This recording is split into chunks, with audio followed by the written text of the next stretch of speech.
the GenTech podcast discussing business, investing, and marketing. How's it going, everybody? My name's Christian. Welcome to the GenTech channel. I have ML here with me. Today, we're gonna be talking about the 6 millionaire things that we wish we knew at 18. So without further ado, let's hop into it. All right, so the first thing that I wish I knew a little earlier in my life was moving out of my mom's house, because not until then did I start looking at the world in a different view. Because while you're with your parents, life is fine, right? They have lunch, breakfast, and dinner cooked for you. They're doing your clothes, they're paying your rent, they're paying your car insurance, everything's paid for, so you're not really worried about making the next buck or changing your life or doing anything. And then when I finally moved out, I actually understood the value of building networks and the value of building my skill sets and the importance of understanding that everything that I do impacts my life right now. I do not have someone to rely on. So I really had to push myself to develop a business, to develop a system, to develop relationships, and everything else that was important to become a millionaire. Now, the second thing on the list, and I believe that was the biggest problem I had, is thinkers versus doers. I had all these dreams and aspirations of becoming successful when I was 18, 19, 20. The only issue is I believed I would achieve that, but I was just thinking. I was just thinking that I believe. I was just thinking of the nice cars, thinking of the nice watches, thinking of the houses, thinking of taking care of my family, taking care of my girlfriend, her family, taking care of my friends. So these were all things that I thought of, but I really wasn't doing anything about it. So when I turned from a thinker to a doer and turned my mindset from forget thinking about something for 10 hours, let me sit down and actually do something about it for 30 minutes, and then that actually changed the course of everything that I was doing, since that 30 minutes was way more valuable than the 10 hours of thinking, even though it was a fraction of the time. And that's why I always urge everybody that's young, it's like a toxic mentality that if you want to be successful, all you have to do is like think and believe and this and that. Like, nah, what you need to do is you need to just do. That's it. Forget thinking, start doing. Thinkers versus doers, separate yourself. When we are starting out, we are automatically thinkers. If you think that you can start a business, that automatically puts you as a thinker. So you need to really like shed your own skin. So it's not like you're born a doer versus born a thinker. Everybody is born a thinker. You need to shift and become a doer by making that conscious decision to no longer overthink, but do and think as you do. I like that one a lot. And my other one is learning the difference between saving and investing. Being foreign, the only thing we're taught is save everything that you make, right? So you make 3K, 4K, 10K, doesn't matter. The only thing they teach us is don't buy that expensive house, don't buy that expensive car, don't go out and have lunch and dinners and have these expensive, lavish things that the rich people do, right? So you're taught to save and you're never taught to invest. Like most foreigners, or like at least like where I'm from, they think that if you're investing, you have the possibility of losing everything, right? And they hold on to everything, which is understandable, right? They lost everything, that's the reason they moved here.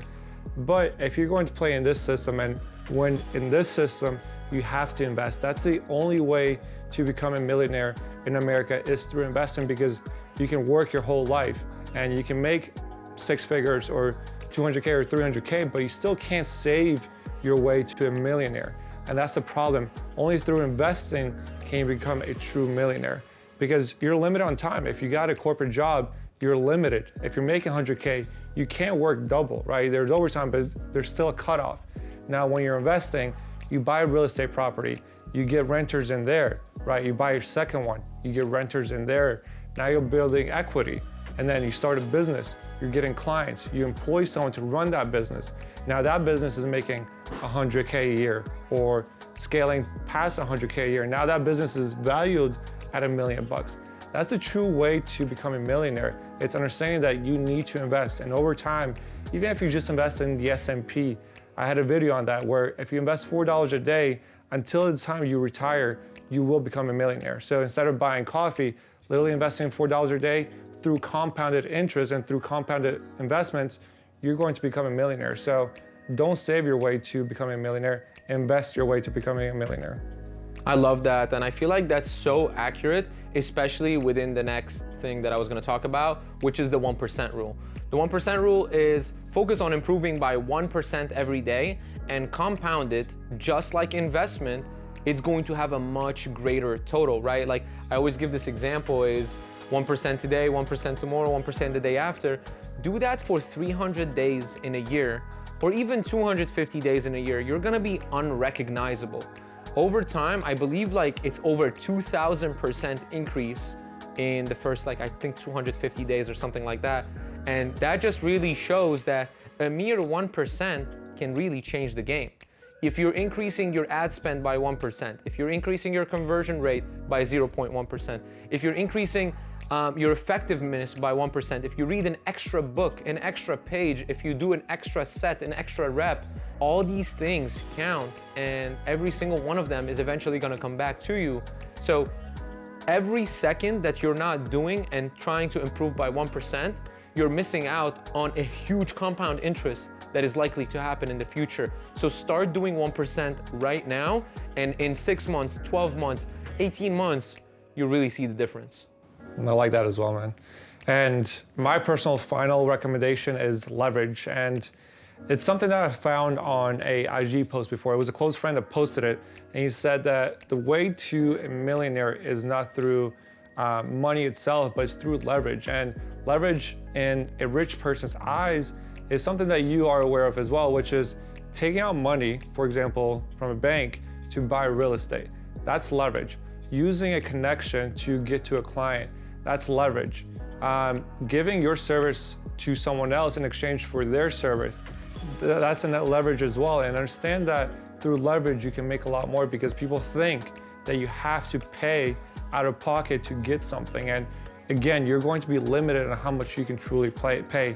If you're looking to buy a house and you're thinking that you need to do all cash, you're only limited to how much cash you have. When you get out a loan and you're only paying 5% on a down payment, that's leverage. And then you refinance that, and then you use that money and then buy another property, that's leverage. And this is the true way of really making money in America, is through debt, and good debt, but good debt is leverage. So understand the difference between having to do everything yourself and using leverage for shortcuts to excel in life and make your money a lot faster. That's amazing. I actually like that a lot. The fact that you're able to utilize something that you have to get something that you want without having to go through a middleman, thus being the dollar. Because most people think that you have to do everything yourself. 100%, 100%. And that's the nice part, is if you have leverage at a certain point, you're able to utilize that to get something that you want and help someone else get what they want at the same time. So it's an exchange, but without any gold or anything back in it, which I love. And that brings us to our last point in this video, the 6th point. It's the 80-20 rule. Funny enough, this is on my list, but Amel is actually the one who showed me this. It's that 80% of your income is gonna come from 20% of your clients. When you realize this, and you realize that 20% of the moves you make are gonna make the 80% of the money that you make, you're going to start to make moves more carefully, because you're going to look at something and look at a client as, is this client being part of the 20% that is making me the 80, or is this client part of the 80 that's giving me 20 and spending 100% of my time, right? So this is going to help you recognize when someone is giving you more than you're worth versus less than you're worth. And then when you get rid of the people that are giving you less than you're worth and collect more people that are giving you more than you're worth, that is how you're able to grow. That is why in marketing, we love when clients are like, just do your thing, we believe in you. And then those people tend to give us 80% of our income, and they take up 20% of our time. But the magic is that they make way more than every single other client, is just because they allow you that freedom. And that works with your clients, that works for your own business. And that's why the 80-20 rule is vital to becoming a millionaire. Amazing. I hope you guys found some value in our 6 things that allowed us to become millionaires, and a lot of our friends as well, because obviously we're in that friend group and we can see the trends that other people also followed. So make sure you follow us on YouTube, make sure you follow us on Instagram.